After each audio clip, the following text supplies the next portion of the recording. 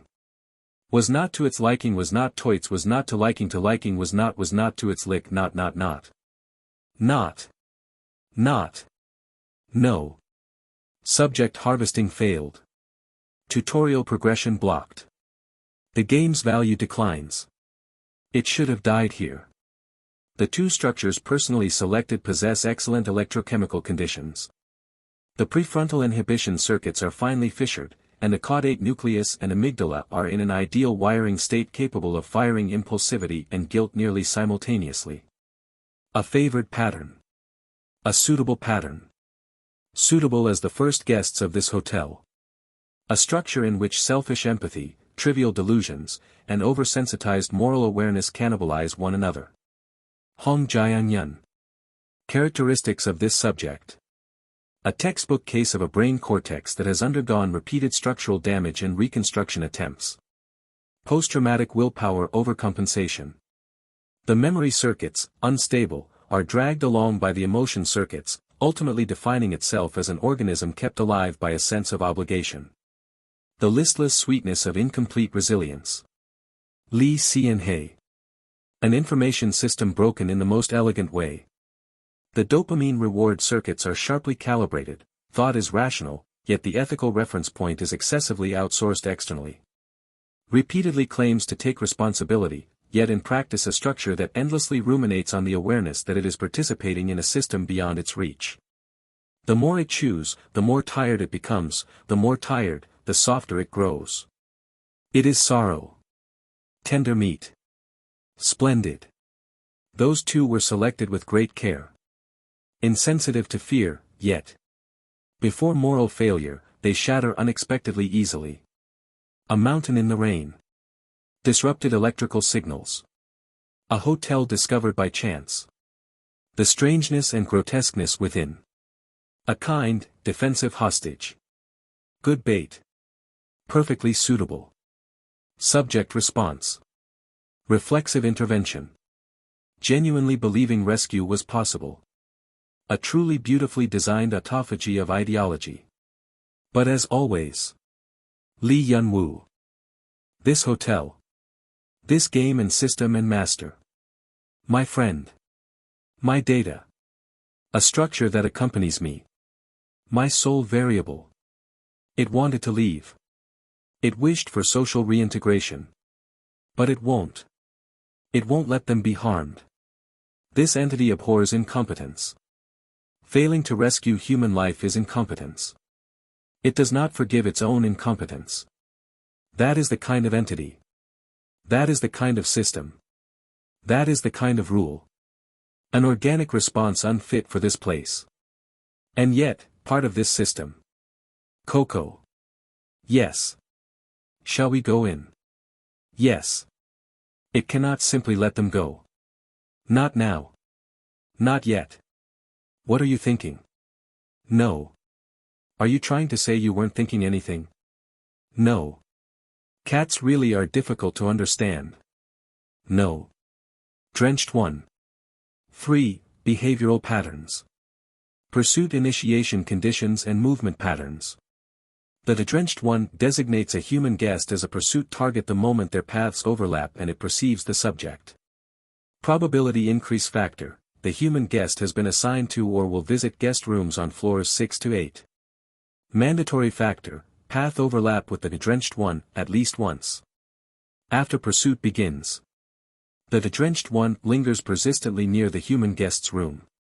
It can move via abnormal pathways through the room's bathtub, shower, sink, and plumbing. They do not open the door and enter. Through the bathroom, through gaps in the plumbing, through the sink drain, they seep into the room. They are submerged in water and are no different from water. Distraction. The user can disrupt pursuit by stating, "This is not your room." Guaranteed effect. That a drenched one temporarily relocates to its own room. Duration ranges from a minimum of half a day to a maximum of 6 days. User penalty. Low probability. That a drenched one's pursuit target changes to the user. High probability. Venting triggers when a user passes in front of the drenched one. Room infiltration and abduction loop.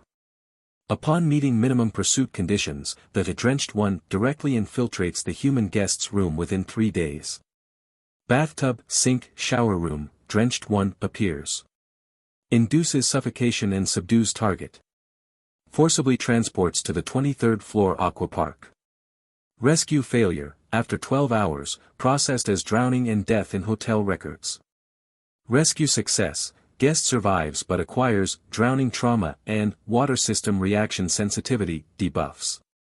However, treatable as a nightmare for collection purposes. Experiment notes/personal record. Author, Lee Yun-woo. Date, //. What day is it? Classification, unofficial/unauthorized/potentially hazardous. Experiment subject. Emergency restoration protocol.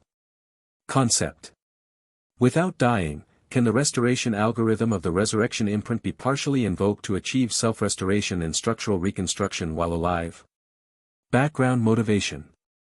Living things die. This body and this hotel defy that obvious truth. What is the cause? Simply because I have become a game character and exist within those rules. If there are rules, there is structure. If there is structure, there is cause. I die and yet return. Presumably utilizing nightmares, the hotel's resource. But why, and how? Resurrection has occurred multiple times. This place is a game, yet it is reality. Games are programmed with user restart codes. A corresponding imprint must exist here. External imprint. Why do I come back to life? Who determines that I must live? Who decides and defines my death? Whose command is restoration, and what is its structure? 2. If the imprint is an automated structure, is it impossible to intentionally invoke part of it? 2. Can the restoration condition be changed from death to crisis? 2. If impossible, can a state of apparent death be substituted as the qualifying condition? 2. Additional hypotheses and research needed. Stage 1 hypothesis. Resurrection is an algorithm. Observations. Common patterns confirmed across repeated resurrections. Reproduced each time in the same location, with the same body structure. To fixed at a 19-year-old body. Or DNA. Other. To unverifiable. Additional research needed. Emotional state, consciousness, and damage locations are corrected within a consistent range. Structuring. 1. Death detection. Cardiac arrest, cessation of brain waves, interruption of blood flow. 2. External resource activation. To nightmare type, confirmed not to deviate from in-game rules. 2. But what kind of concept and energy is a nightmare in reality? To research on applications needed. 3. Transition to the location where the highest concentration of blood components remain. 4. Restoration to a stable form.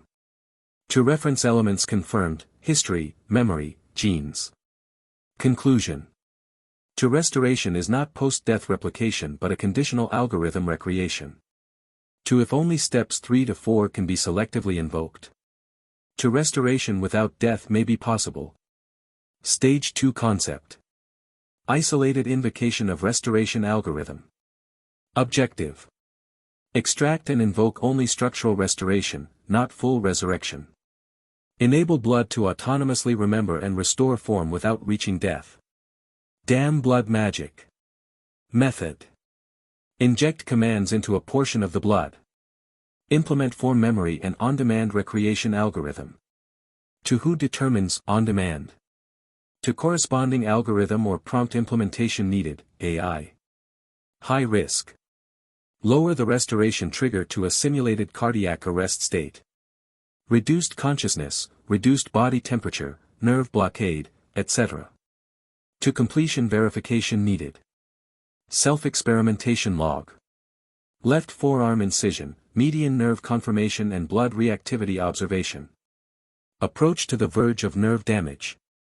Deep puncture to right femoral region, real-time coagulation analysis. Approximately 280 milliliters blood loss, left without repair. Partial incision below the ribs, direct stimulation of the liver capsule attempted.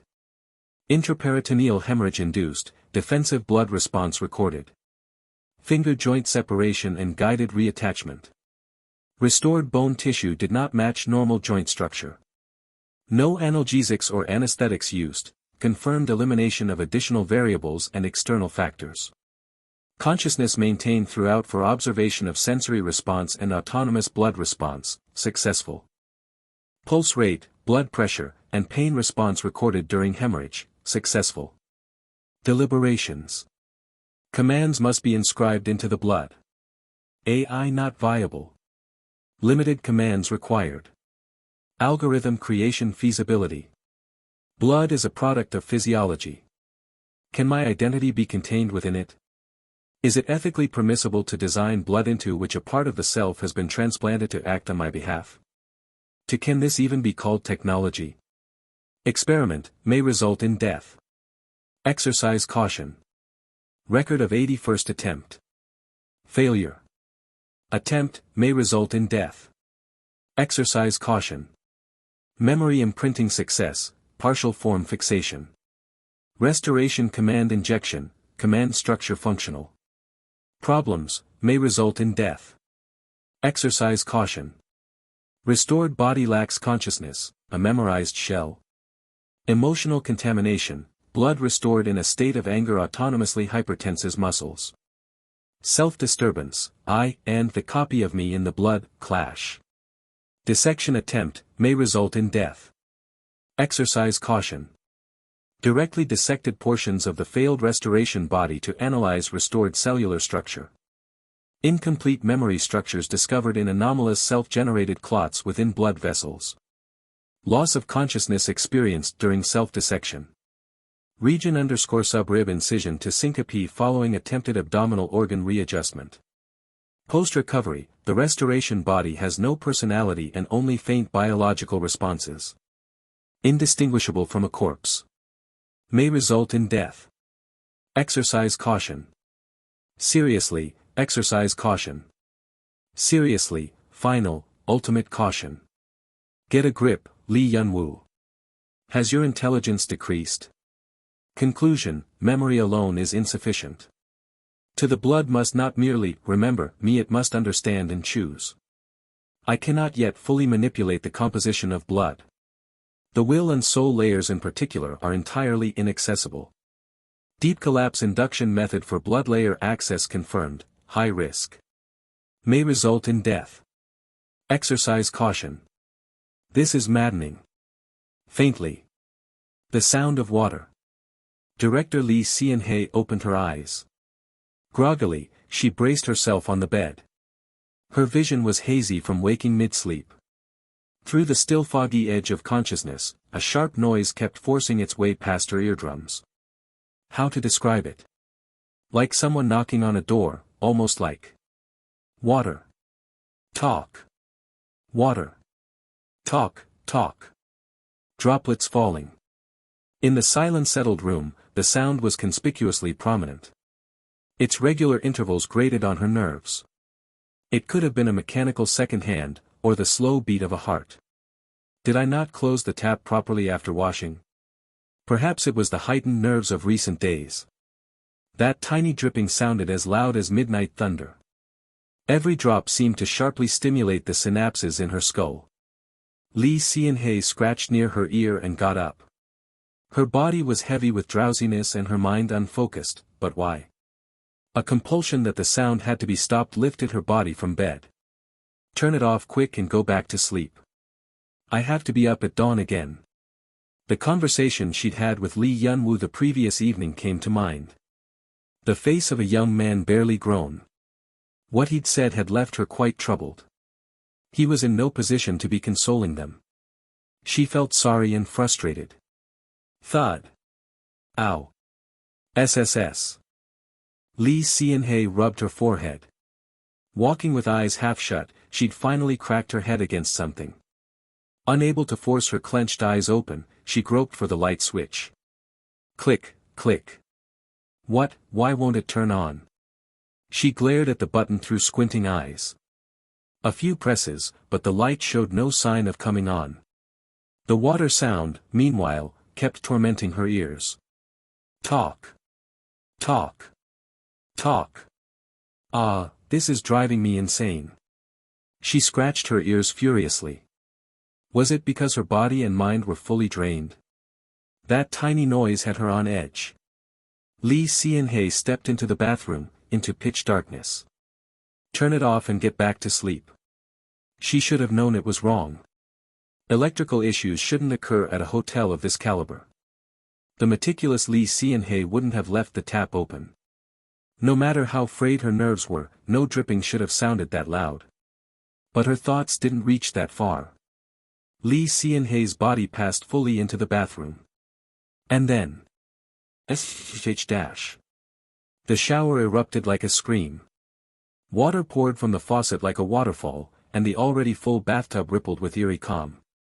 The water covering her feet was ice cold, yet the air was as humid as though hot water were running. She couldn't breathe. Lee Sean-hae stared at it, unmoving. Her gaze hardened like glass marbles. Slowly. Her eyes rolled. Toward the source of the sound that had been clawing at her ears, in a dark corner of the bathroom. You. What?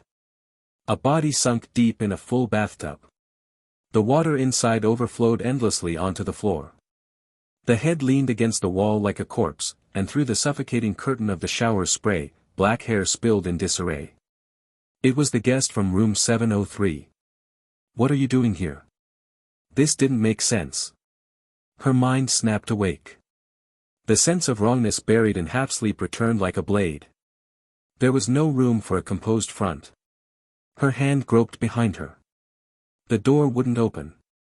A situation so bizarre and alien she wondered if she was having a nightmare. How did you get in? This was not normal. Fuck, this is insane. The man raised his head. Placed a hand on the rim of the bathtub. Set a foot on the floor. With the wet, squelching sound, he crawled out. Beneath the cascading water, soaked fabric clung to his body like a second skin. He had no knife. But the bloodshot eyes were visible. The crescent-curved eyes and the long split lips sent chills down her spine. Squelch, squelch, squelch. She didn't have time to scream. Dash. Crack. Her mouth was clamped shut. What? The enormous hand was viciously cold. It was not the temperature of skin touched by cold water. Like a slab of meat fresh from the depths of a freezer, a chill devoid of any trace of living warmth. What she felt was not the fear of her life being threatened. This is revolting. The absence of the barest warmth that should exist when flesh meets flesh, yes. A physiological revulsion that raised every hair on her body. What kind of lunatic? Of course she fought back, but it was useless. She tried to pry the hand off, kicked, scratched with her nails. But the figure didn't so much as flinch, as if it couldn't feel pain at all. Dash. Its only response was that low humming. It had no melody. Rather than a song hummed out of pleasure, it was like the vibration of old machinery turning, or the sound of wind leaking from the throat of a dying animal. That grotesque register burrowed into Lee Sean-hae's ears, sticky and nauseatingly. Why? How? What is he going to do? What does he want? Why? Her clenched jaw ached as though it might shatter. Circulation dying, sensation fading, the agony of her jawbone being twisted, but she couldn't break free. The man shifted his grip on Lee Sean-hae's face as though carrying a light parcel, and walked. Screech, screech, screech dash. Her feet, bracing in resistance, scraped helplessly across the floor. What flowed across the tiles wasn't sweat but water. Her slippers had been lost long ago. Without friction, without hesitation, the man arrived at the overflowing bathtub. Splash dash. She was shoved in. you son of a bitch. The bathtub of this hotel, unusually wide and deep. Had Lee Yun-woo been plunged into this same water? Was this lunatic repeating the exact same thing? I swear, come hell or high water, I'll see you behind bars. Lee Seon-hae had designed countless deaths while making horror thrillers. Even with death bearing down on her, she didn't lose her nerve. She simply gritted her teeth and cursed her assailant. Her resistance was desperate, and her eyes still glared at the man as though she could kill him. But the human body has its limits. You, deranged bastard. With a final curse that could have been her last words, Lee Seon-hae's consciousness scattered into the cold water. In the bathroom filled with nothing but the sound of water, only a slow humming lingered, thick and heavy. Ugh. Cough, hack. Hack. Lee Seon-hae lurched upright, noisily spitting water. Gah, my nose is stuffed, water got in my ear. She scrubbed her ear furiously at the unpleasant foreign sensation. Not satisfied, she thumped her own head. But the water drained at a thoroughly unsatisfying pace. Ugh, seriously. The years of sprinting around in her prime paid off. Her composure returned quickly. I swear I'm going to bury that deranged bastard.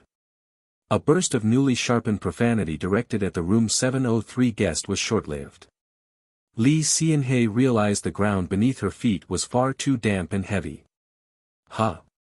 She noticed that wherever she was, it was quite humid. Whether from prolonged exposure to water or the low water temperature, her body was cold too. Wait, that's wrong. Water temperature. Where am I?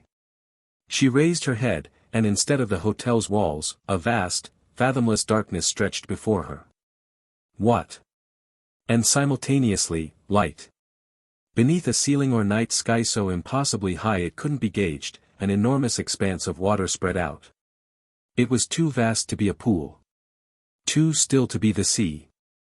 Each time the surface moved, a blue glow radiated from below. A dreamlike scene one might find on some distant foreign shore. It was undeniably beautiful, yet chilling, alien, unsettling.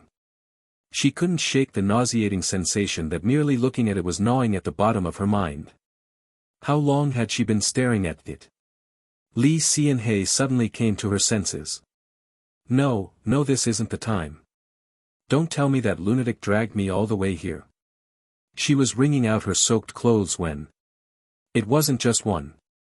In every gap of the dark ceiling, behind every unseen pillar, and in every shadow deep below the water where no light reached.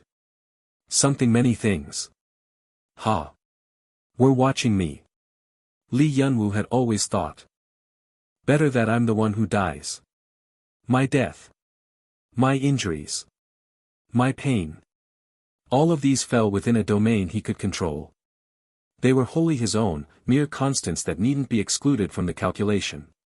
Which was why the variable before his eyes made him angry. I see. Quite angry, in fact. So what you're saying, writer dash. Yes. Is that director Lee Seon-hae has gone missing?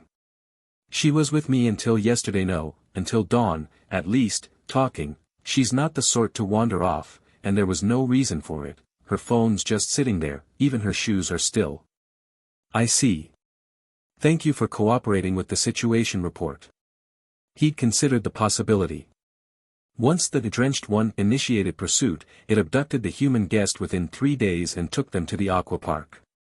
After 12 hours, it killed them. The within 3 days, part 3 was the maximum. The minimum was unspecified. The fastest Lee Yun-woo had confirmed was 1 minute later. A thoroughly unpredictable guest. I didn't know what to do. We were using separate rooms. Something seems to have happened at dawn, but I couldn't check. I was just sleeping. At Hong Jae-yun's self-blame, Lee Yun-woo briefly lowered his gaze, then smiled. Resting in one's room is a guest's natural right. This is not your fault, writer. Given the circumstances you've described, director Lee Seon-hae's absence was not of her own volition either. Right, yes, of course. Of course. I need to stay calm. Yes, you're doing well. He steadied Hong Jianyun's agitation. He still needed information. What time did you last speak with the director? The last time I saw her was, around 2 a.m. To be precise, I think it was about 1:50 something. I see. And the exact time you became aware of the director's absence? 7 o'clock. We'd packed all the luggage before bed, planning to just grab it and go first thing in the morning. 7 o'clock. Yes, 7. Then the gap was roughly 5 hours. Abducted a maximum of 5 hours ago. If not for the tutorial, one system upgrade would have given me the exact time she was taken. Without the interface, I feel like my hands and feet have been cut off as a user. Thoroughly inconvenient. Right, then. So what do I do now? Staying angry accomplished nothing. The golden hour was fixed. The timing is too convenient to rule out the hotel pulling strings. Coco's reaction yesterday nagged at me, too. If they goaded the drenched one, then the most reasonable assumption is that it took her the moment she fell asleep at 2 a.m. Then time remaining? 7 hours, minimum. The problem was that he was still in the tutorial. As I am now, I cannot reach the 23rd floor. Think. Think. Think again. This was why, through the long pre-dawn hours, he'd reviewed countless scenarios with the quarters bed right beside him, not sparing even a sigh. A worst case this extreme had been within his projected range. He'd doubted the board could truly be stacked this unfairly. He'd assigned the probability low, and sincerely hoped they'd check out safely. Yet the board had already been set. Writer Hong Jianyun. Yes. Yes. Yes. If it wouldn't be an imposition, would you help me? If there's anything I can do, anything at all. This place is called Hotel 1. Lee Yunwoo filled out a register. The sound of pen tip rolling over paper was regular and neat. The standard tutorial completion criteria are as follows. For human guests, dash. He finished the signature in the final column and looked up. Nightmares must be secured from the guest, and proper checkout procedures must be followed through the front entrance for it to be considered a complete clear. I'm sorry. What does that? However, under the current tutorial bug conditions, exception rules may apply. When the scheduled stay period ends, there is roughly a 60% chance that a completion ruling is granted even if only part of the group checks out. I'm sorry, what are you saying? Additionally, a similar probability exists for completion processing when only nightmares have been secured. Combining these two variables yields a calculated probability between approximately 82.4% and 85.6% for a conditional completion ruling. That's... Excuse me. He handed over the register. The contract. Please sign here. Do you have any intention of explaining further? I know you'll forget in the end, as every guest who has visited this hotel has. Hong Jianyun, pen in hand, looked at Lee Yunwoo. A dazed face. The expression of someone who has lost their way. Perhaps he thought the situation was unreal. Staring at the pen tip, he asked. Then what changes? Director Lee Seon-hae's probability of survival increases dramatically. And? Writer Hong Jianyun will pay the accommodation fee. You said you weren't going to charge us. That had been the plan, but regrettably, this particular matter requires a separate service fee. I humbly ask your understanding. Upon tutorial completion via the bug. Lee Yunwoo paused briefly before continuing. Adding words that would be forgotten anyway was a final courtesy he extended as a hotelier. If a specific event has occurred involving a companion, the event can be immediately inherited and continued upon the completion ruling. Barring variables, it means I can proceed directly to the 23rd floor. What happens if luck is very bad? Then I'll have to resort to a somewhat dangerous method. Foolish and inefficient, but there's no surer way to save a person. Of course, with luck, such a situation won't arise. What do I need to do? Your signature, please. That was a game line. It was required for Nightmare Collection. Did you have an unpleasant time at our hotel? A long pause. Yes. Hong Jianyun signed with a trembling hand. Here. Thank you. Li Yunwoo smiled and bowed his head. I wish you a pleasant day. I wish you a pleasant day. Hong Jianyun blinked. A vaguely dazed feeling came and went. Yes. Have a good day. How shall we have the luggage in your room transported? Luggage, right, I'm sorry. I didn't bring it down. Must have slipped my mind. That happens when travel fatigue hasn't fully lifted. Think nothing of it. If you'd like, our staff can collect the luggage directly from your room and deliver it to the lobby. If you could do that, I'd be grateful. It's only natural to do our utmost for those who've chosen our hotel. Li Yunwoo summoned the staff. Still using that small golden bell for commands. Their way of doing things still left a lingering unease, but he deliberately looked away. Using selfish meddling to get a kid hurt once was enough. Come to think of it, Director Lee Sean-hye. She had something urgent come up and left for Seoul ahead of me. Oh dear, Seoul. I'm not sure what happened, exactly. He could guess.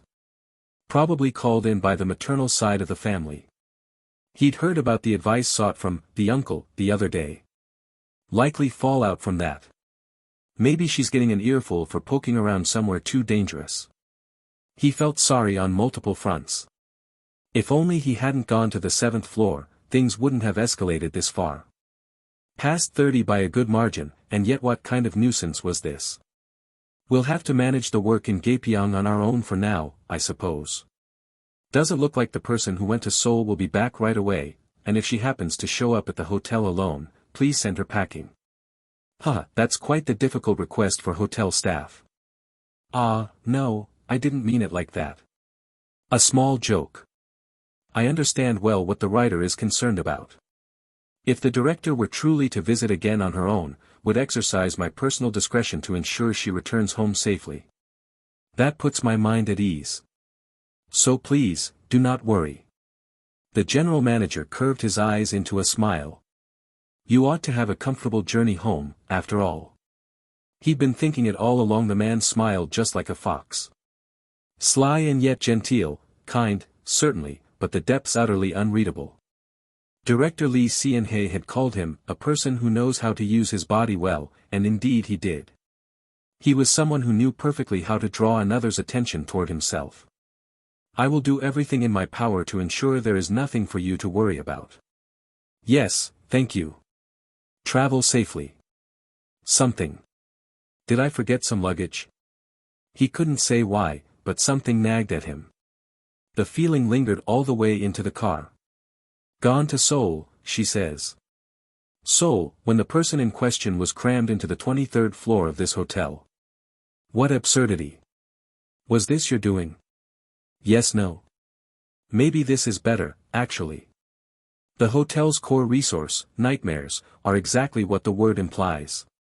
A collective term for all negative residue from a guest's experience here: memories, emotions, circumstances, everything. In other words, once a nightmare is paid, the guest forgets that nightmare. Just as money vanishes from an account when spent. This was a setting explicitly stated within the game. I expected he'd forget, of course, but I never imagined the memory gap would be patched over so conveniently. It was a bit surprising. Not everything Hong Jianyun experienced here had been a nightmare, it seemed. He'd only forgotten the part about Director Lee Seon-hye's disappearance. He looked down at the cogwheel resting in his palm. Shimmering with the iridescence of water scales. The sea. Or a texture like a lake. If I study this properly, I might be able to collect as many nightmares as I want. Yes. I see. He couldn't leave everything to the hotel's own criteria. The risk was too great.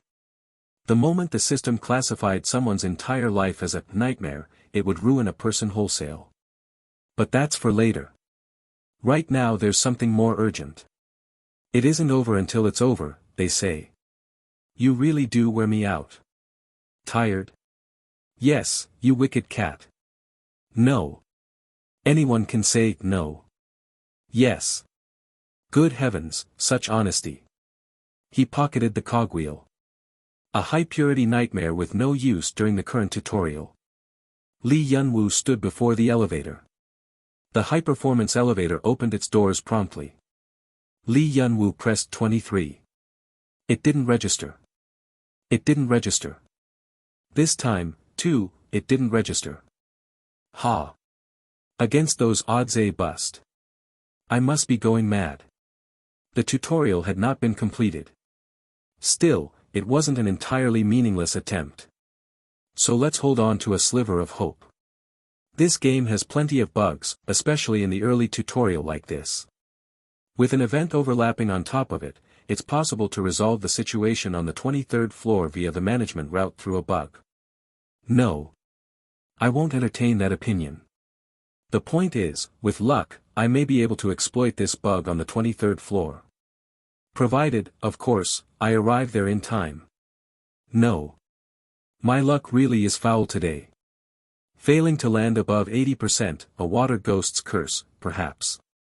The future looks thoroughly bleak. Yes. Wicked cat. No. He'd have liked it to give up at this point. This entity refused to accept the death of a human guest. There is still a way. Let's see how much more foolish I can get. No. Coco curled into a ball on Li Yunwu's shoulder. Why do I resurrect? A question any scholar ought to raise. Because the absolute proposition that death is equal for all has been shattered. Simply because this is a game. Or because this is a world half mixed with reality. Such vague hypotheses were unnecessary. Through precisely what mechanism does the phenomenon manifest? Li Yunwu had been relentlessly repeating experiments to uncover that foundation. The objective was singular, securing the emergency restoration protocol. Precisely analyzing this resurrection system to obtain its core circuit. In simple terms, he wanted control by his own will, not regeneration subordinate to the system. Why do I come back to life? The answer is simple, because it was designed that way. When specific conditions are met, the function activates according to its logic. This resurrection is not the product of survival instinct but of a precisely engineered algorithm. He'd sought to unearth its operating principle. Ha! Li Yunwu grasped the emergency stairwell's door handle, but predictably it didn't budge. How stingy. Yes. I expected as much, but the stairs are out of the question. Yes. The cat looked pleased. A laughable display of psychological warfare. Li Yunwu already knew the answer. These seemingly futile efforts were merely a verification stage, converting hypothesis into certainty. And so his thoughts continued. Who is the entity that determines I must live? That determination is not made by Li Yunwu's brain or heart. It is decided in the blood. His blood carried the accumulated emotions, memories, form, and purpose of Li Yunwu as data. Who defines my death? Death is not an event designated by an external observer. It was identified as a specific state judged from within the blood. Do you understand what that means? Even if the heart stops and brain waves cease, the moment the blood reads, "Not yet over," survival continues. In other words, so long as blood remains, Li Yunwu cannot die. Whose command is restoration, and by what mechanism does it operate? This is a command system inscribed into the blood and the hotel or perhaps into an unknown beyond. Whether it's an imprint bestowed by the system's designer or a function born of the game's environment, he couldn't tell. But once analysis is complete, only one path remains for a researcher. Utilize. And adapt. Li Yunwu boarded the elevator again. In one hand, a chair taken from the lobby. His gaze, scanning the elevator ceiling, stopped at one point. I knew it'd be there.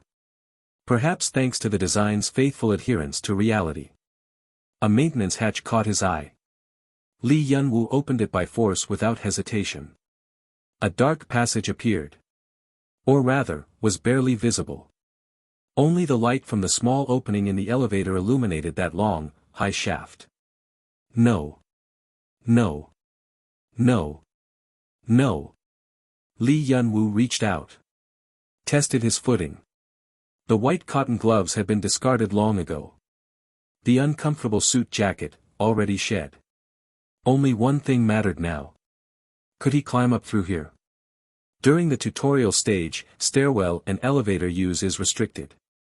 If this world was a game, it meant he could only move within spaces defined by the system. In other words, he had to target the blind spots the system hadn't accounted for, gaps that were never rendered. Like the passage beyond this ceiling. The problem was the physical state of his body. One wrong move and I might die. Had his body been intact, he'd have clung on and climbed somehow, but the current physical condition made it untenable. In a risk-free situation, he'd have trusted the resurrection mechanism and repeated reckless attempts, but the thought hadn't even finished forming. Crash.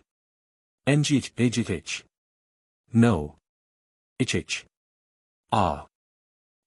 Honestly. It hurt. This'll be the death of me.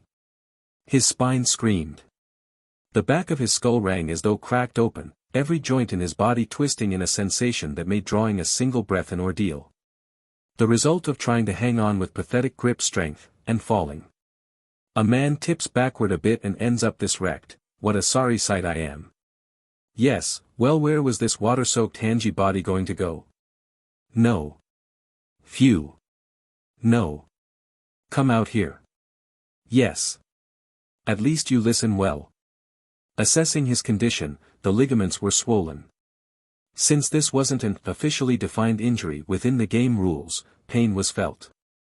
Raw, unshielded pain, unprotected by the system. Thanks to that, his synapses were scorching. This brain being ripped apart sensation. How amusing. But it wouldn't kill him either. Because this, too, is not a death defined within the game rules. So long as Lee Yun-woo exists as the general manager, he won't die even in this ragged state. Exactly as the hypothesis he'd wrung from his brain through sleepless pre-dawn hours.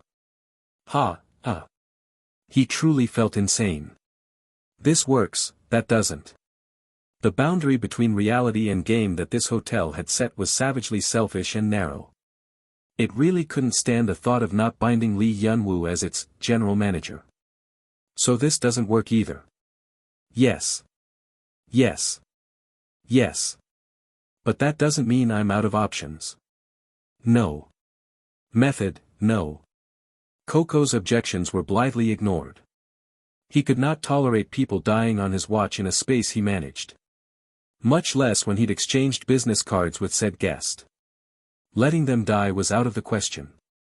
I'd rather not have resorted to this, but I'm afraid I have no choice. Regrettably, one foolish option still remained. To the quarters. The most foolish method of all. There exists a substance called botulinum toxin. In more familiar terms, Botox. Quite a familiar word, wouldn't you say? Yes. Its original purpose was as a treatment for facial muscle spasms. But a side effect was discovered. A cosmetic effect, the reduction of wrinkles. As a result, it's now widely used for wrinkle removal and aesthetic procedures. No. No. No. Do you know minoxidil? Also known as Rogaine. Originally a hypertension medication, but a side effect of increased body hair was discovered. As a result, it was repurposed as a hair loss treatment and became a hit. No, no. No.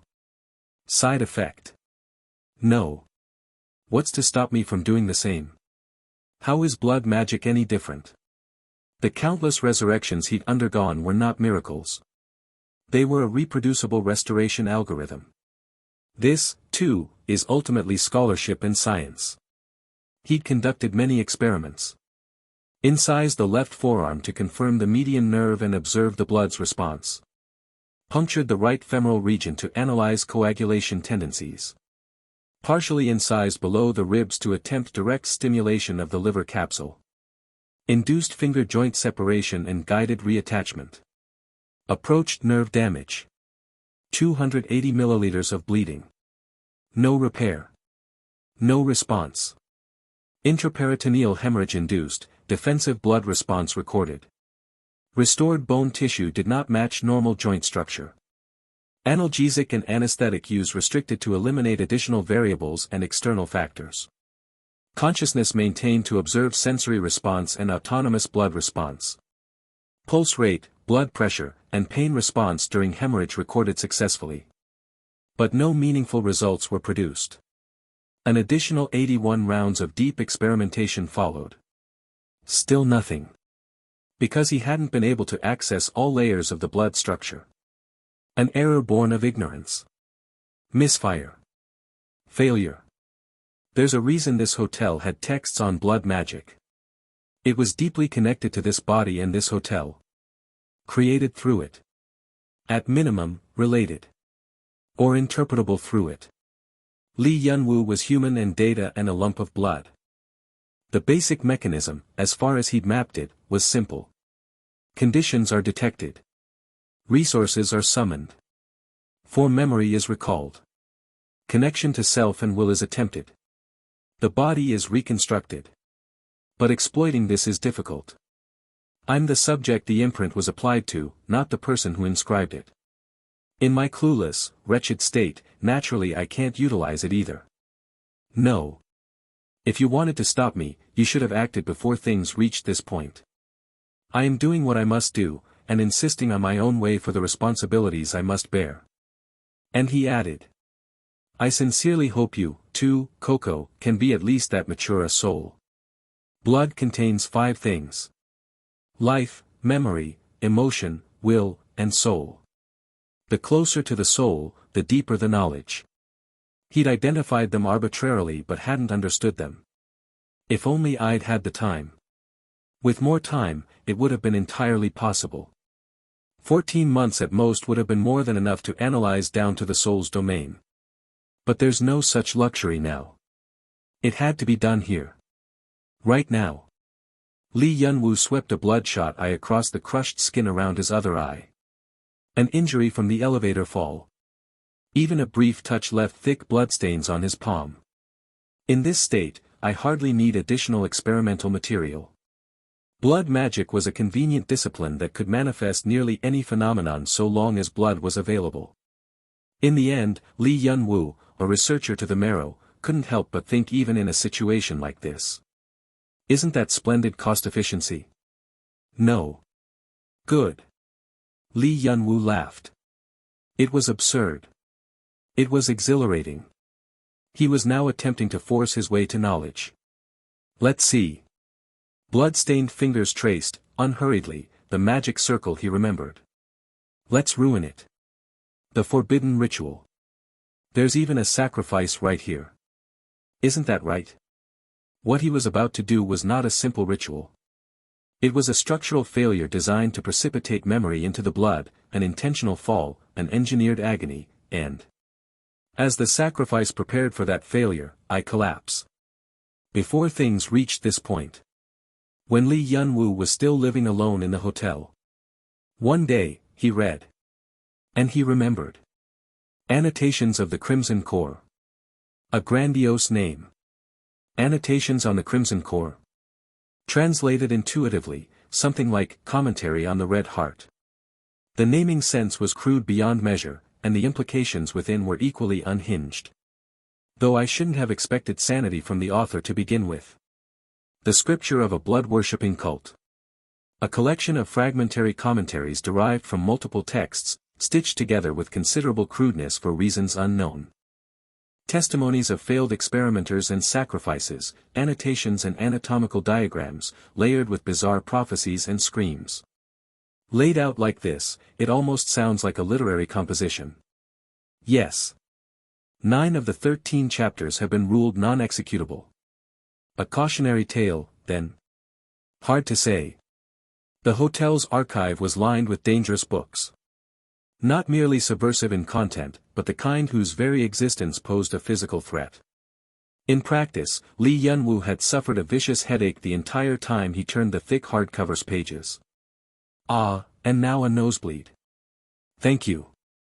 Lee Yun-woo looked at the tissue Coco had pushed toward him. A box of tissues nudged over with its head. Lee Yun-woo accepted the consideration without demurring. The nosebleed, thankfully, stopped quickly. A remarkable text in many senses. Yes. But it's not as though there's no way to adapt it. Chapter 6, The Protest of Blood That Refused the Heart. Blood cannot replicate the body. Lee Yun-woo read on.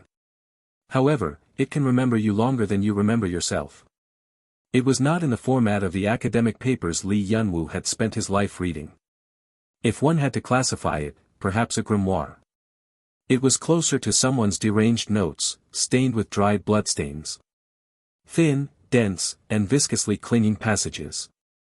It felt as though memories had been extracted directly from the veins, the way a syringe draws marrow. The brain-gnawing contamination he suppressed with reason, as he always had. Lay the heart down, and the blood will answer. The sentence structure fractured, teetering on the brink of collapse. Restoration responds not to form but to purpose, and emotion must be bound so it does not cross the boundary. The soul will drift away unless sutured. Who is it that designs the structure of blood? The moment he read it, not his eyes or brain but the blood itself reacted first. That is not your memory. You merely borrowed it for a time, so do not presume to play the owner. His pulse hammered fiercely, and the veins on the back of his hand stirred. Not pain. Alienness. He had never once felt it, yet he could understand. This is a sensation directed at something that remembers. Lee Yun-woo looked down at the book. His brow furrowed deeply. As I thought, this isn't sane. He tried to approach it with the humility of learning from the basics, but honestly, it was profoundly disagreeable. Every line reeked of blood-soaked history. For Lee Yun-woo, who had oriented his career within the rails of common sense, this book provoked a physiological revulsion. It was closer to a sin than to knowledge. Wasn't it? Beyond simply dangerous, its very existence is unethical. Abbreviated as the Crimson Court Commentary, this book was, how to put it, the dregs of a forbidden ritual. The remnants of a failed mythology, left behind in an ugly form. The objective is personality replication through blood and, the establishment of immortality, is it? Predictable. All the more unpleasant for being so. Yes. Beyond displeasure, there was a faint sense of the vast. A cost-efficient discipline built on blood, of all things. What a venerable history this discipline possessed. According to the text's own account, it began the moment humanity first perceived the existence of blood. Yes. The grace of our ancestors is truly without limit. The extreme selfishness provoked revulsion, yet he couldn't deny the scholarly interest. Humanity's boundless spirit of inquiry and potential did, on occasion, deliver a strange satisfaction. There must have been no shortage of those dreaming of eternal life, then or now, so the accumulation of research data is hardly surprising. What confidence they must have had to perpetrate such acts for that goal, and even leave records. What audacious hearts! Unimaginable for a commoner like me. Or perhaps they simply didn't think at all. But the author's psychological state was not Lee Yun-woo's research subject. He organized the remainder to confirm his complete understanding of this untidy, unfriendly text. To summarize, the premise is that blood can create flesh, preserve memory, and replicate the self. They researched a consciousness that could exist even after discarding the body. Yes. Amputate a body part to collect blood, construct a self-storage vessel, then attempt bodily reconstruction, bold. Most ended in failure, naturally. The synchronization between self and blood went awry, leading to collapse or runaway. Failure. Yes, failure. Quite a few fascinating phrases. Let one without a heart lead the blood, that one too. A sentence rich in interpretive possibility, No. Yes, it's dangerous. But still fascinating. And horrifying. How many were ground up for this?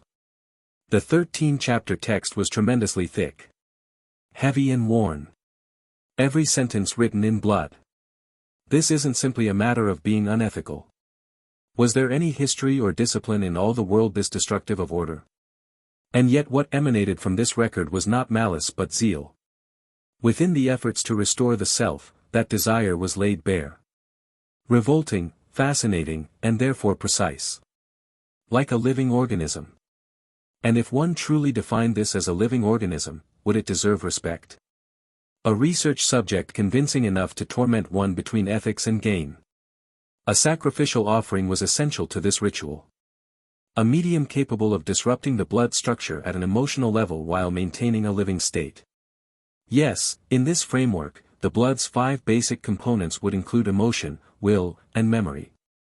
Even from reading several texts alone, the approximate mechanism was within his grasp.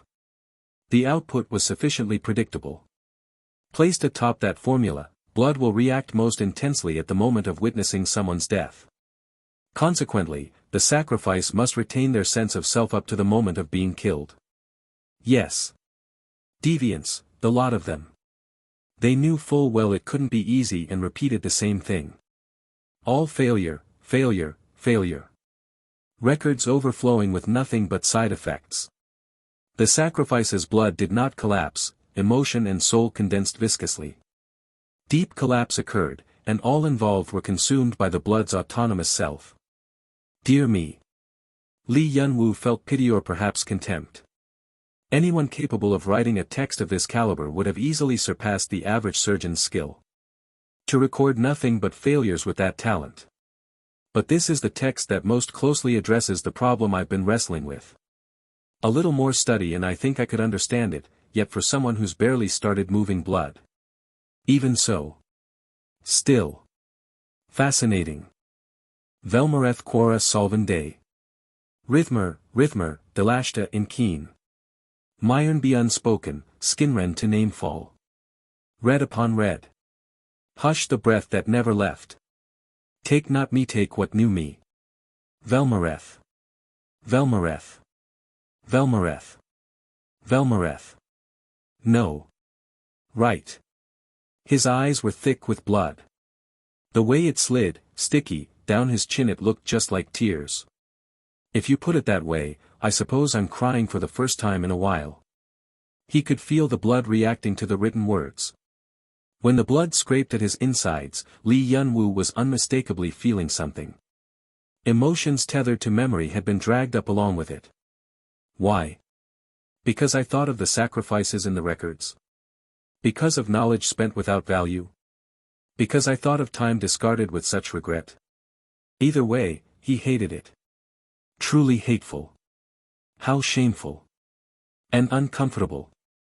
When he wiped, blood stained the cotton glove. I'm well aware this isn't something I should attempt in my current state.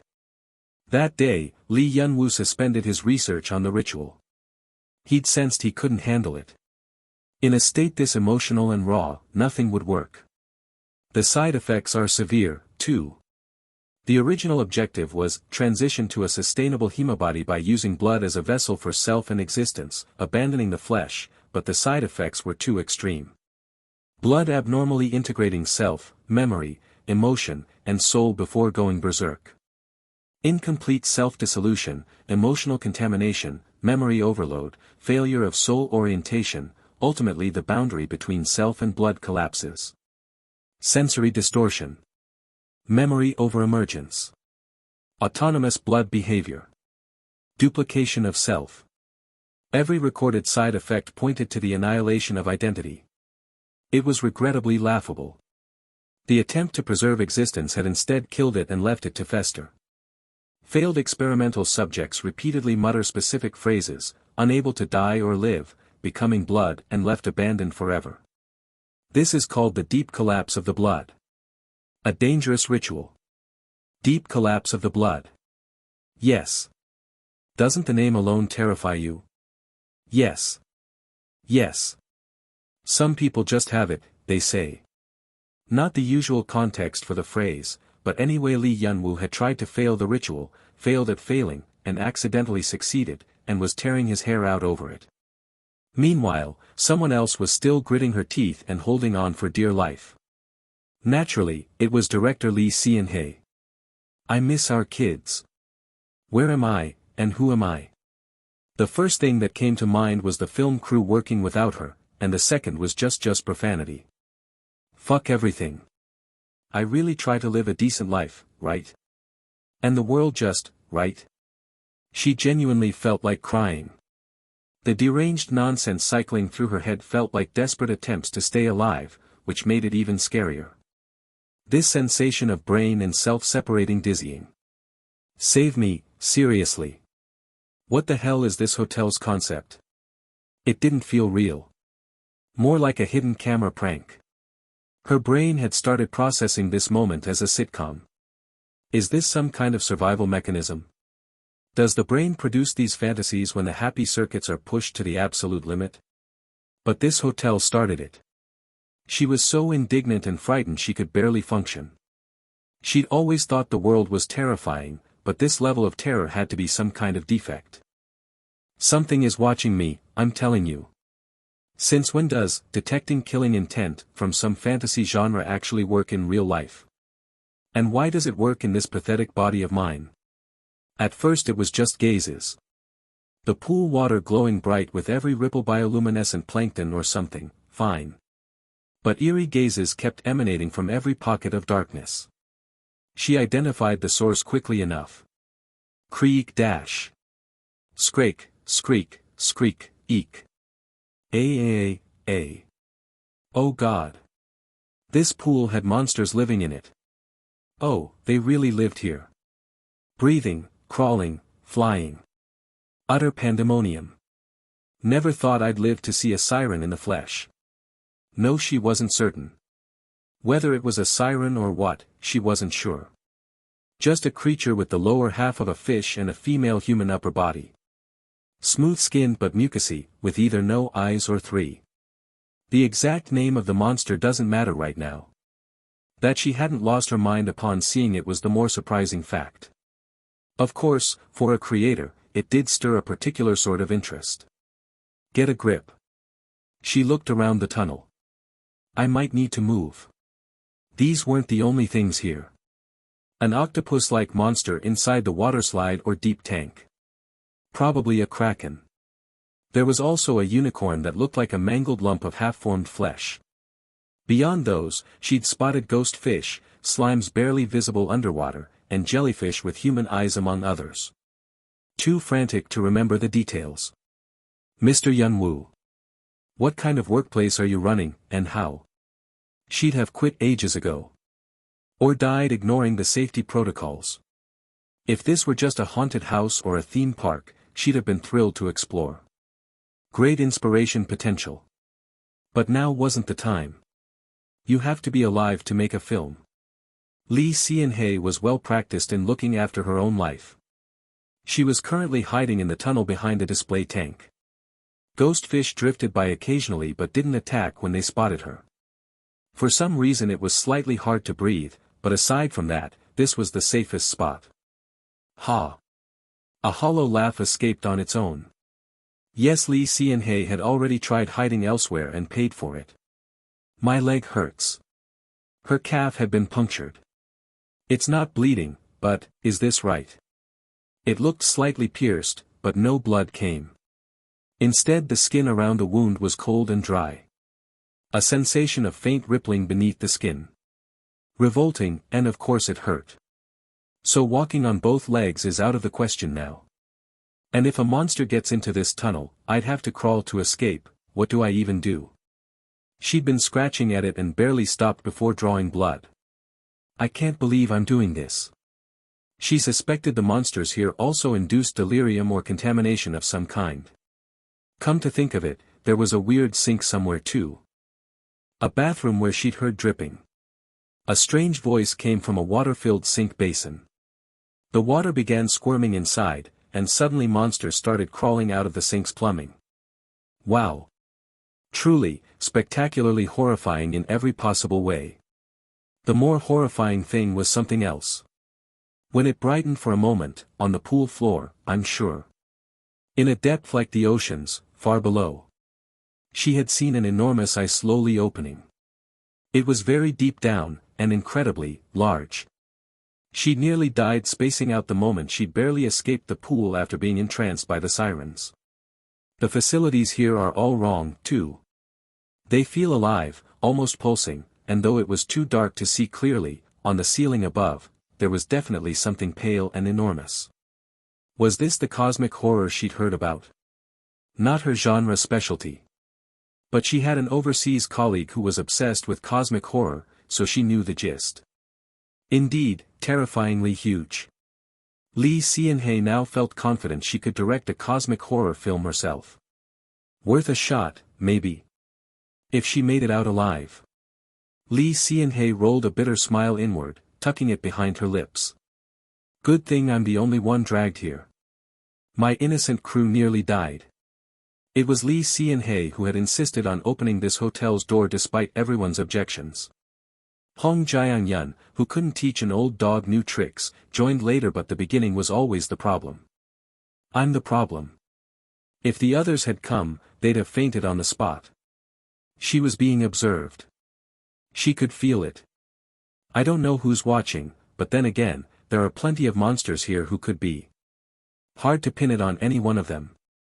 She'd lost track of how many hours had passed. But she was hungry, so several hours at least. And director Lee Sean-hae had not been sitting idle the whole time. She shook the walkie-talkie. Troubling. This thing only makes weird sounds. She'd found it in a staff break room or something in a storage locker. Rummaging around turned up a frequency setting sheet. She'd followed it exactly but couldn't reach anyone.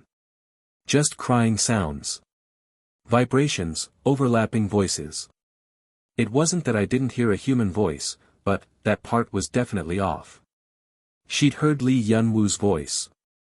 But the content was strange. Rescue request, received, you will be rescued, you rescue, not possible. Just that, on repeat. There was a telephone too, but that was no help either. An old landline found at the information desk. No wire connected to anything. And yet it rang on its own. A film director's instincts told her not to answer. What else can I even do? No clear answer. I've run, hidden, prayed, cursed, cried. Resignation layered itself over the strange thrill creeping up from her fingertips. She felt she'd tried everything there was to try. Her mind was emptying. Apparently she didn't want to think anymore. If I'm still alive after all this, it's not because I did well. The knife-wielding lunatic just delayed the kill. Struggling to survive was more embarrassing than she'd expected. Isn't it presumptuous to beg Mr. Yun-woo to save me? Surrendering to death was still a bit unfair. She'd fought hard enough, hadn't she? Honestly, sitting here blankly gazing at this place didn't feel so bad. No, am I being too casual about this? Am I giving up on something I should still be trying? But if I move recklessly and get hurt again like this time, then what? Lucky to have only injured one leg. No bleeding either. But next time it might be her head, not her leg. Attempting anything blindly with zero information was foolish. So beyond this point, I can just let go. It'd probably be a decent enough death. Where could there be a more abnormal place than this, right? Shameful as it was, just as that thought began to take root. Something changed. Director Lee Seon-hae. The walkie-talkie. The sound came from there. Director, are you there? Your voice echoes. If your current location is a pipe or tunnel, you may speak freely. If you can see a monster with physical form nearby, please don't speak, just tap the walkie-talkie twice. No, I'm inside a tunnel. Is that so? Then please speak comfortably. The other party asked. No hesitation in the questions. Are phantom fish swimming nearby? Yes. The ghost fish, right? Do they bite? They don't. They're ghosts, after all. Then again, that's probably not very comforting. No, actually, it is, sort of. She felt a bit uneasy. Not that she had a complaint about this situation, she was anxious. I heard the manager's voice through this walkie-talkie a moment ago. It spoke more stupidly than I do now, yes. Yes, a bit, fuzzy and static. Why? I couldn't hear well. Did you ignore it? I turned it off immediately. Well done. As expected of a horror thriller film director. I'll take that as a compliment. It was admiration. The communication seemed difficult, static and mechanical noise crackled through. A bad feeling prompted her to speak. First things first, I'm not sure how much longer I can hold out. My body is extremely cold, I'm injured in several places, and some killer is hunting me. You're in a critical situation. Acknowledged. No, what I mean is. Was it all right to say this? Director. But what needed saying had to be said. What I wanted to say is, when you get here and see my body, don't blame yourself too much. I feel bad for coming here and causing nothing but trouble. I'll try my best to stay alive, but, I'm truly sorry for putting you in this position. You needn't apologize for that. You didn't choose to be in this situation. It's always the innocent victims who apologize while the ones who caused the mess never do. Haha, that's true, thank you for saying that. But please don't worry. Thanks to your rescue request, I was able to pinpoint your location quickly. I'll be there soon. Wait, am I going to live? Probably. I imagine you have many questions, but let's talk when we meet. Ah, you caught me about to ask. An awkward laugh escaped. By the way, how does this walkie-talkie work that it connects like a phone? Oh right, questions later. Should I just wait here quietly? How long have you been waiting in there? Several hours, I think. Not sure exactly. Around you. That was when. Squelch, squelch. Can you hear footsteps? Yes. I see. You can leave now. Right now? Yes, now. Now. Now. Static, crackle dash. UNED to leave now. Ugh, chills. Why? Why? Why? Why? Why? I'm hanging up. Click.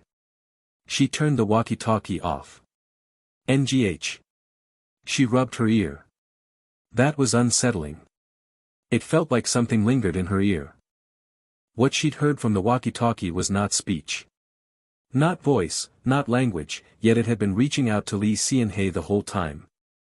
Only after hanging up did she recognize it had been a wrong kind of language. Anyway. Shall we see? Lee Cian-hei peered outside the tunnel. Moderately slow footsteps.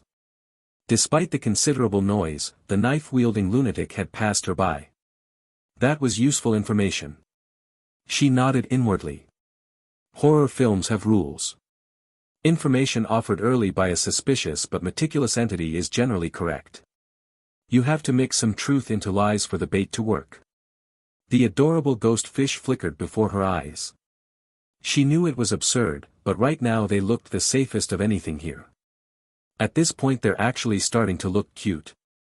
Indeed, I suppose it's too early for me to die. The moment I don't want to die, I catch the sketchy stuff like a sixth sense. Might as well hang on a bit longer. Lee Cian-hei found herself wearing an awkward smile. Not wanting to show Lee Yunwoo her corpse was genuine. Not that I have the energy to try much more. The walkie-talkie voice had come just as she was about to resign herself. When the verdict came down that the thin hope was a quagmire, Lee Cian-hei realized she didn't even have the strength to be angry. And now even a walkie-talkie is toying with me. The mental blow was severe. How frail and fleeting the human creature is. Lee Cian-hei decided to stay put for a while. For a shelter chosen on the sole basis of being alive, it was quite convincing. Best of all, the monsters couldn't see her even if she made noise. Leaning back in a rough slouch, the ghost fish rippled before her eyes again. Ah! Lee Cian-hei murmured. I could go for grilled mackerel. Seeing the school of fish, probably.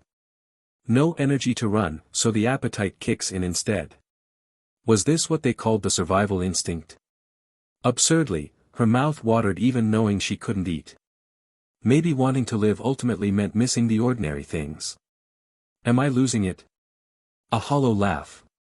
This cramped tunnel had never felt so cozy. All right. Let's see how far I can last. She curled up as tightly as she could. And a few hours later. Fuck. Lee Hsian-hei was running for her goddamn life. These magnificent survival instincts. She clearly wanted to live after all. How much time had passed? Consciousness began to return. HRRGH. Breathing was choked.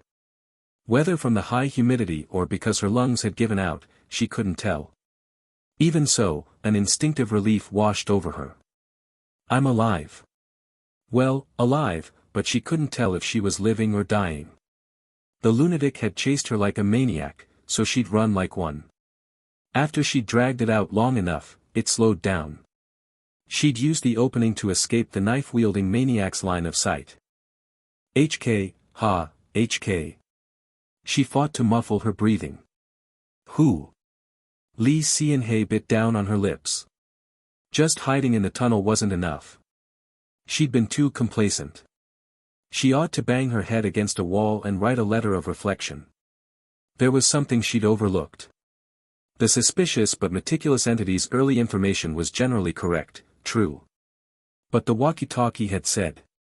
Pipe or tunnel. It said I could speak freely inside the tunnel. It never said the place would be safe forever. That was what it had meant. But I never imagined he'd squeeze that enormous body in and come crawling through. She'd been sitting still in the tunnel when the footsteps stopped and he suddenly burst in. She'd scrambled out the opposite end in a panic. Recalling that moment, Lee Hsian-hei moved her feet. Please, get a grip. No amount of mental composure matters if the body can't keep up. Times like these are when I need to hold on to reason. Stop getting distracted and move. With every step, water splashed up like pain. Her leg hurt. She couldn't pick up speed. Worse, the splashing was loud. Truly the worst. Lee Hsian-hei grimaced. NGH. She hadn't been caught yet. Emphasis on yet. Running this noisily and slowly, her position would be given away in no time. Where to hide? Ah, right.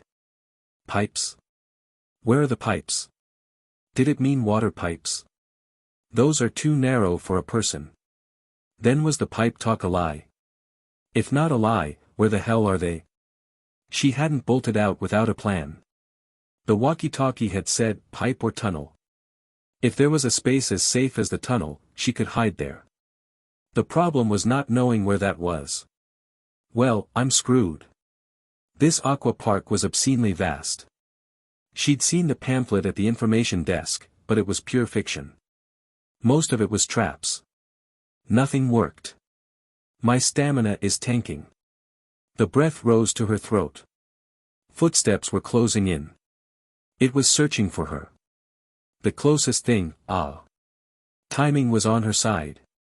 Her eyes caught a moderately large maintenance box behind a display tank. Is it open? Fuck, thank God it was. Lee Hsian-hei immediately opened the box and climbed inside. It was too dark to have known this box existed. She desperately hoped the knife-wielding lunatic was equally unaware. She held her breath. Squelch. Squelch. Squelch. Squelch. Squelch. Squelch, squelch, squelch. Wow. She'd made it. I seriously thought I was done for this time. The effort of not breathing and clamping her mouth shut had paid off. Whether this was torment or a genuine failure to spot her, she didn't know. But she was alive for now, so she decided to thank the heavens. Thank God. What did I ever do to that bastard to make him follow only me? Was he that offended that our Jianyun stood in his way? Is he the type who absolutely cannot tolerate someone being noisy? But he started it. Just going after our kid with a knife. My writer, whom I raised and coaxed and nurtured. When a person is hungry and exhausted, all sorts of thoughts intrude. Self-loathing came and went. Is this really the time? Feeding the knife-wielding lunatic prison food, or smacking the back of his head that was for after she'd made it out alive. Burning vengeance and grievance was a meaningless act right now. Lee Hsian-hei pressed hard on the space between her eyes. Lack of sleep had left them stiff and aching. Ha! Save me, seriously. I've really gone this far. She had to pull herself together. To stay alive a bit longer. She had to move a bit more. This is neither pipe nor tunnel. She turned it over in her head. The walkie-talkie might have given wrong information, but this is a place it never even mentioned. So paradoxically it could be safer, but considering the tunnel, there's no guarantee this maintenance box will stay safe forever either. She remembered which direction the footsteps had receded. She'd need to move the opposite way. There was a fair chance the other party knew everything and was toying with her. Leave this spot. Creak dash. She opened the maintenance box door slowly, carefully. No one around. Those damn ghost fish are perfectly visible, though. A faint glow entered her field of vision. Light, yes, but something hollow about it. Compared to the other monsters, they're almost cute. Slightly relieved, Lee Sean-hae crept out of the maintenance box. They just drift through the air without reacting to me at all. Eerie, sure, but the least scary monster to run into. They deserve a nice monster award. A school of fish, drifting serenely through the dark void. No, she didn't want to waste time like this again, but... wow. Honestly, wasn't this worth risking her life to see? They gathered in clusters up high, like stars. It felt like being submerged in the ocean. Transparent and faintly luminous, they seemed to display the scenery of the deep sea. A sense of awe at something vast and boundless. Beautiful. Lee Sean-hae smiled awkwardly. How strange. She knew this wasn't the time, yet her heart pounded fiercely. A lair of monsters, any one of which could swallow a person whole. This place was unexpectedly beautiful and sentimental. As though it were truly an aqua park built for its guests. But she knew it wasn't. Visible through the faint glow of the ghost fish, in that high darkness. Enormous. Enormous, and enormous. But precisely too large to fit within the bounds of perception. So impossibly vast that she had no memory of seeing the whole, yet the mere fact of having glimpsed a part of it made her brain ache with a tingling pain. Had her heart been pounding, or had it stopped entirely? It was too pale. Bloodlessly cold, no. The very concept of having blood was unsuitable. Waterlogged and swollen, something that might or might not be flesh. It was gazing down, quietly, from above. At me. Gazing? No, something that could only be described as gazing.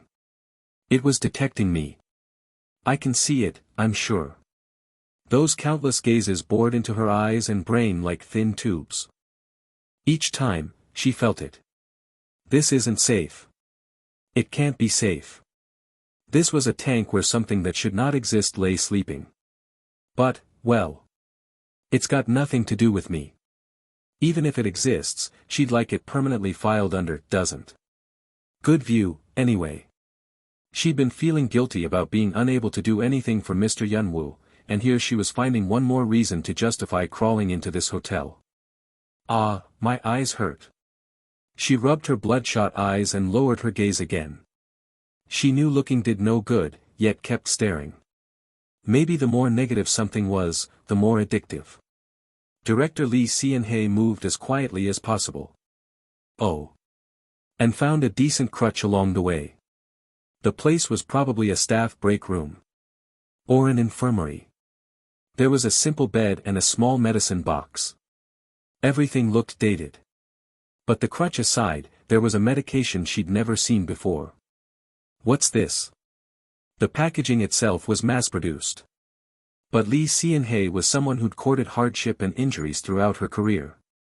She knew every medication there was. And yet this one was a complete mystery. Is it safe to use? After some deliberation, she set it aside. I'm not about to die yet. No need to gamble. Gambling is for when there's a chance of winning. At minimum, you do it with some conviction or hope of coming out ahead. Lee Sean-hae didn't trust this unidentified medication one bit. Ugh. Footsteps again. Lee Sean-hae ducked straight into a locker. This isn't some obedience training for a dog, is he just toying with me while knowing everything? No, she wasn't even sure it was human. After seeing so many monsters, resembling a human wasn't enough to be certain. The behavior is definitely not passing for human, at least. She stuffed a few medications into her pockets. Good thing she hadn't slept in pajamas. Had she been wearing something thin and pocketless, she'd have died of hypothermia by now. Couldn't have carried anything, either. The footsteps receded again. Must have just been passing through. And just as she was climbing out of the locker. Thwack. A strange sound. Right beside her ear, from very close.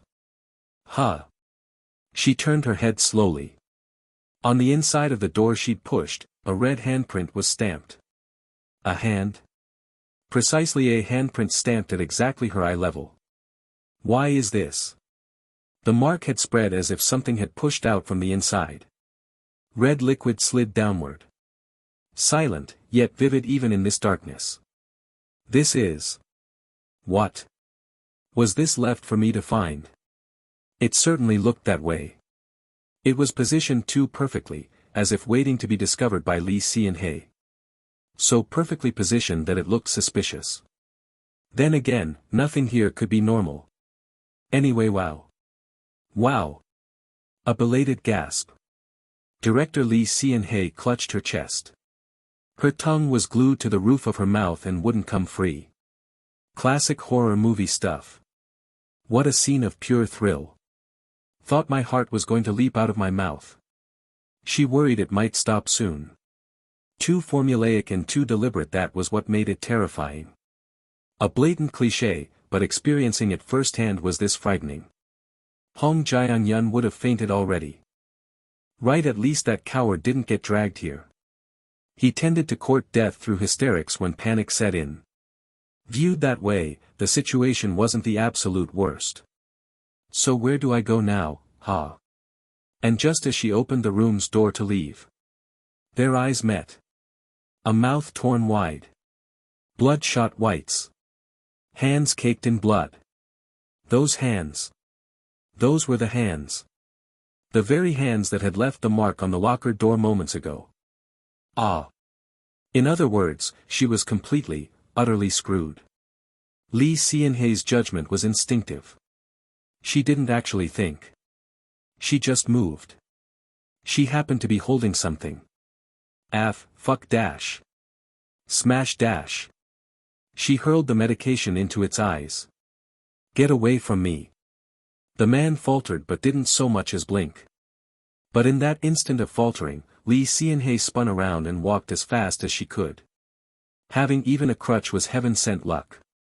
But what good does that do? Running in this condition was a joke.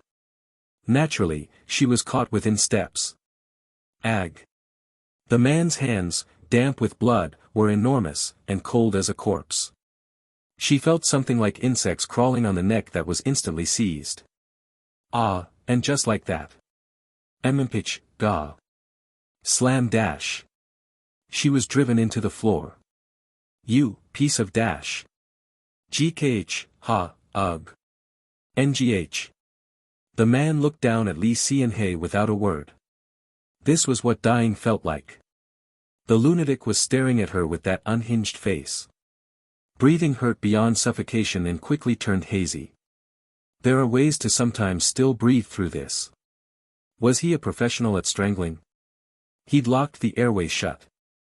A pressure that refused even a sliver of oxygen. She clawed at the hand around her throat, but the figure didn't stir. Fuck, seriously, fuck this son of a bitch. Death was at her doorstep. No escape in sight, and reason was dimming. Ugh. The sensation of the last scrap of air in her lungs hardening solid. At that threshold of death, Lee Si-Hay thought without meaning to. If I die, what happens to our writer? That wasn't the only problem. I went through all that to save him and send him out, if I die here. Through her blurring vision, she saw the man raise his knife. Eyes impossibly red. Beyond bloodshot red in a way that defied human biology, those scarlet eyes curved into eerie crescents. No. HH. NGH. Lee Si-Hay wrung out every remaining ounce of strength and gripped the crutch. Crack dash. She bashed his skull. In the split second the figure hesitated, Lee Sean-hae did not falter. Again and again and again, she brought the crutch down on that head. Until the worn crutch screamed and snapped apart. Lee Sean-hae drove the broken crutch's jagged end straight into the man's eye. Squelch. The wet pop of a bursting eyeball struck her eardrums. Agh. Revolting and foul. But alongside a heartbeat she couldn't stop, a ragged breath burst out like a roar of laughter. Hack, cough, gawk, gkh. HK, NGH. MMPH, cough, cough. Ha, HK, HHK, NGH, ha. She clung to consciousness with everything she had. It was the only way to survive. The crutch hadn't pierced through the skull, obviously. Far too little force. But the ruptured eyeball was certain. She violently shook free of the man's grip, frozen stiff like a statue, and crawled out. She barely managed to stand against a wall. I can't take him.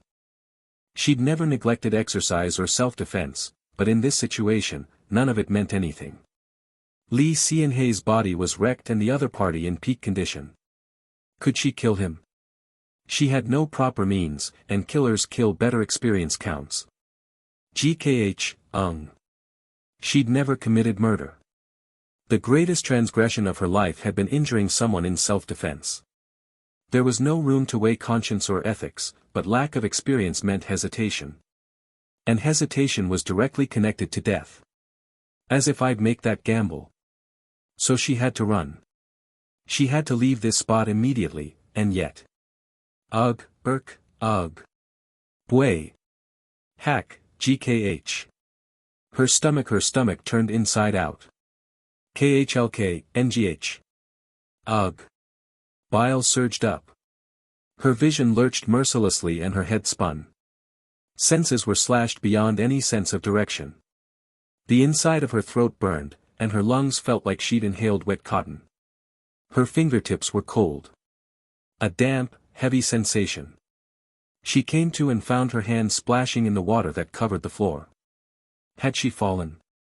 Yes, she'd fallen. Probably. In the midst of ragged breathing, an impossibly clear sound pierced her ears. Footsteps mixed with the sound of water. Ah, please. Squelch. Squelch. Squelch. The sound of a person walking through mud or swamp. She barely managed to turn her head and bring the man into view. The knife-wielding lunatic. The guest from room 703. Good God. Pulp and flesh dropped away from the ruined eye. Blood streamed freely, yet not a flicker of pain showed on that face. Lee Sean-hae caught herself laughing before she could stop it, and only then did she feel she understood something. So it really was a monster. Of course it wouldn't feel pain. Of course my desperation wouldn't have registered as anything. It was smiling, and the eyes were not bloodshot, they were a dark, blackish red. So red the pupils couldn't be distinguished, and both eyes and mouth curved in crescent moons. Ah! When the knife. Just like that. Fell like a star. The pain. Strangely, it did not come. The man's movement froze mid-stride. Why? Before the question could even form, a bizarre déjà vu swept across Lee Sean-hae's entire body. It was on the 7th floor. The man had shown this exact same reaction once before. Her petrified brain thawed with relief and finally unearthed that fragment of memory. Right when Mr. Yunwoo rang the bell dash. SWSSSSH. In that instant, vivid arterial blood spread across the surface of the water. From far below what she'd believed to be darkness from beneath the pool floor something was slowly rising. The water on the ground pulsed like a heartbeat, responding to its presence. It was not a mere bloodstain. It was blood itself. A living, moving, enormous pool of blood. Rivulets of blood that had seeped through cracks in the walls trembled finely and began, one by one, to take shape. A vitality that was chillingly vivid, and intelligence. Particles too fine to see with the naked eye, yet they were unmistakably moving with a self of their own. A single utterance. Had it sensed a living breath within that noise, or had it only wished to believe so?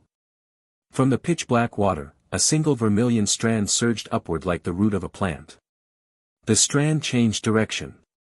As if raising its head. As if looking at Lee Hsian-hei. Above all. As if it knew everything. A guest? At the same instant, countless strands erupted above the water's surface. That's impossible. Veins wove together and a spine grew. Arms attached above it, and broken bones found their places, clicking into alignment one by one. And when the eyes were formed, Lee Hsian-hei was certain. She had seen those eyes before. Ma'am. Director Lee Hsian-hei. From those precisely constructed lips, her own name emerged. Here, at this hour, among all these red things. It should have been a welcome call, yet for some reason her heart dropped. Did he sense it? Lee Yun-woo's eyes blinked slowly, cat-like. As if to say, don't be wary. I won't hurt you, and you're not in danger. It looks like you're in a dangerous situation. Gently, as one would coax a small, fragile creature, Lee Yun-woo carefully spoke. His tone was still composed and courteous. Far too polite for a monster that had walked out of a pool of blood, so much so that it sounded like a kind adult extending a hand to a frightened child. Was it her head that had gone strange for thinking that? May I be of assistance? Ah. The irony was exquisite. An entity reborn from blood in the most irrational manner possible, asking after her well-being with the most deeply human bearing. The stark disconnect drew a laugh out of her. So she laughed. Aha. Ha, ha. It was Lee Yun-woo. This is truly something. Hair swept neatly back. Eyes behind the glasses. A trim three-piece suit and dress shoes. The same face she'd been looking at, yet all the more unreal for the circumstances. Perhaps this was not a person at all. But it looks like one. Because she could feel it beyond that practiced smile, the gaze checking on her safety, the fatigue asking for permission. That was why. Finding both the wonder and the humanity at once struck her as absurd. So she grasped the lifeline that had descended like a miracle. Listen, Mr. Yun-woo, I'm really sorry, but... Yes. Please save me. With those words, the thread of consciousness that had been clinging on by a hair finally snapped. In the instant before she lost awareness, her last thought was exactly one. This hotel is really insane. Oh, dear. Lee Yun-woo felt pity. Director Lee Hsian-hei had apparently lost consciousness the moment she saw him, her tension dissolving. The problem was that the current situation was far from lenient enough to let her rest comfortably. Getting her out immediately isn't feasible. He'd arrived on the 23rd floor after much difficulty, but there was still a long way to go. I am still bound by this game's rules. Belaboring this point after coming all this way felt a bit sheepish, but Director Lee Hsian-hei, as a human guest, was equally constrained by the rules. In the end, their only way out was to exploit the game's rules, its system, and whatever errors might exist. At least he'd arrived with a razor-thin margin of 10 hours and 57 minutes to spare.